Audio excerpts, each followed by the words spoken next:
AP అభివృద్ధిపై CM Chandrababu దృష్టి సారించారు. పెట్టుబడుల సాధనే లక్ష్యంగా ఇప్పటికే పలు శాఖలలో కొత్త పాలసీల రూపకల్పనపై కసరత్తు ప్రారంభించారు. ప్రధానంగా పారిశ్రామికవేత్తలలో నమ్మకాన్ని కలిగించి పెట్టుబడులు సాధించేందుకు విస్తృత ప్రయత్నాలు చేపట్టారు. కేంద్ర ప్రైవేటు రంగ సంస్థలతో వరుస సమావేశాలు జరుపుతున్నారు.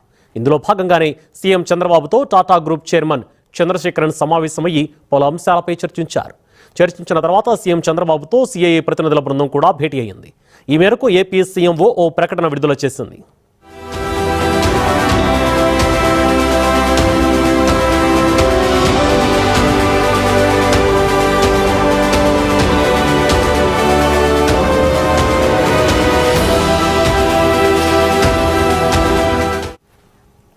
సీఎం చంద్రబాబుతో భేటీ అయిన వారిలో CII MD Sanjay Puri, CII director general Chandrajit Banerjee, అలాగే Bajaj Finserv CMD Sanjay Bajaj, Forbes Marshall co chairman Naushad Forbes, Bharat Forge CMD Baba Kalyani, Reddy's Labs chairman Satish Reddy, India Hotels MD Puneet Chatwal, Tata Strategy CEO Mungesh Saudi, Tata Advanced Systems MD Sukaran Singh, JBM Group vice chairman Nishant Arya ఉన్నారు.